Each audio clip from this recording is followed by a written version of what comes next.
Hey guys, তো আমি সকাল সকাল বেরিয়ে পড়েছিলাম একটা শীতের সকালে, অনেক দেরিতে আপলোড করছি। এই দিনটা আমার জন্য অনেক সুন্দরভাবে কেটেছিল। ফার্স্টেই চলে গেছিলাম বালিখাল, ওখান থেকে বাস ধরে যাব আজকে কুলগাছিয়া। ওখানে সীমাজির সাথে দেখা হয়ে গেছিল। কুলগাছিয়া স্টেশনে চলে এসেছিলাম, রাজুর সাথে দেখা হয়ে গেছিল। রাজুর মাসির বাড়িতে আজ আমরা যাচ্ছি, ওখানে থাকবো, খাওয়া দাওয়া করবো।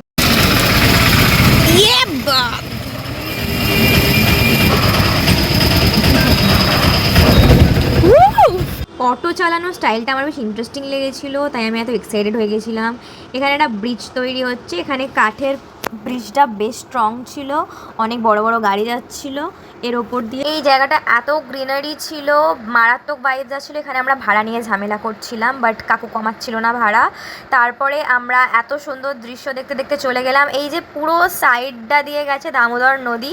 ফাইনালি আমরা মাসির বাড়িতে চলে এসেছি। প্রথমেই দিয়ে দিয়েছিল আমাদের ইসবগুলের শরবত। This was so refreshing. প্রচুর মিষ্টি দিয়েছিল, মিষ্টিগুলোর টেস্ট ভীষণ ফ্রেশ ছিল।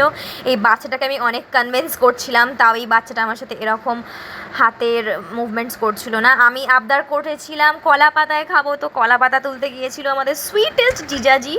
হি ইজ সো গুড, মানে এত ভালো মানুষ ওখানকার সবাই। এখানে অনেক ফুল টুল ছিল, আমরা তুলেও নিয়েছিলাম, চুলে পরেও নিয়েছিলাম। এটা একটা শিব মন্দির ছিল, এখানে সবাই আমাদের দেখতে এসেছিল যে আমরা এত সুন্দর। এটা অনেক পুরনো শিব মন্দির, এখানেকার অনেক স্টোরি আছে, সেটা আমরা নেক্সট টাইমে যখন যাব তখন ওনাদের থেকে নিশ্চয়ই শুনবো। দেন নির্লজ্জের মতো সবার আগে খেতে বসে গিয়েছিলাম। খাবার জন্য আমি প্রচুর এক্সাইটেড ছিলাম। এখানে ছিল আলু শাক পোস্ত দিয়ে, বেগুন সুন্দরী, মাটির হাঁড়িতে উনুনে করা চিকেন, আর নিরামিষ ভেজিস দিয়ে ডাল। But everything was so good. আমি ভীষণ এনজয় করেছি খাবারটা, ভীষণ ফ্লেভারফুল ছিল খাবারগুলো। দেন আমরা বেরিয়ে পড়েছি রেডি হয়ে ওখানে সর্ষে ক্ষেতের উদ্দেশ্যে। সর্ষে ক্ষেত আমাদের মেন গন্তব্য ছিল, সর্ষে ক্ষেতে আমরা শ্যুট করব। আমার শাহরুখ খানের মুভি দেখে এরম শখ জেগে গেছিলো মনে। আর ফাইনালি আমরা সেটাকে রিয়েলাইজেশন করতে চলে গেছিলাম সর্ষে ক্ষেতে। ওখানে প্রায় 100 কোটি সর্ষে ফুল আমি আমার পা দিয়ে নষ্ট করে দিয়েছিলাম, তার জন্য সবাই ওখানে আমাকে নিয়ে খিল্লি করছিল। আমি এখানে আঁচল উড়িয়ে উড়িয়ে সব ফ্লেক্সিং দিচ্ছিলাম, আর এদিকে সর্ষে ফুল আমার শাড়ির মধ্যেও ঢুকে যাচ্ছিলো। It's so embarrassing by the way. ওখানে রাজু চলে গেছিলো ফ্লেক্স করতে, কিন্তু শাহরুখ খানের মিশো ভার্সন হয়ে ফিরে এসেছিল। তারপর এখানে আমরা ফুলকপি, বাঁধাকপি থেকে শুরু করে ওলকপি, লঙ্কা, বিট, আলু সব কিছু এখানে চাষ হয়, বা সিজনাল অনুযায়ী চাষ হয়। তো আমরা ওখান থেকে প্রচুর সবজি এনেছিলাম। এই হচ্ছে দামোদর নদী ফুল সানসেট ভিডিও আমরা এখানে শ্যুট করেছি, সেগুলো তোমরা আমার ইনস্টাগ্রামে অলরেডি দেখে ফেলেছো। আর যারা দেখোনি তারা অবশ্যই গিয়ে দেখো। আমার ফেসবুক আর ইনস্টাগ্রাম ইউটিউব চ্যানেলের লিঙ্ক দেওয়া আছে ডেসক্রিপশনে।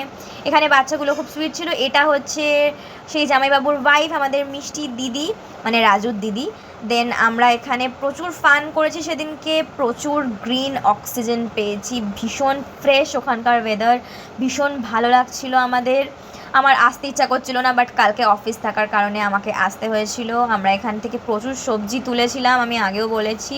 জামাইবাবু আমাদের জন্য নিজে হাতে রান্না করেছিলেন। সকাল থেকে সবাই ওখানকার মানুষ ভীষণ এক্সাইটেড ছিলেন আমরা যাব বলে, কিন্তু দিনের শেষে আমাদের সব কিছু গুছিয়ে চলে আসতে হলো। বাট আমি আবার যাব, সবাইকে আমি প্রমিস করছি, কারণ আই লাভ দ্যাট প্লেস।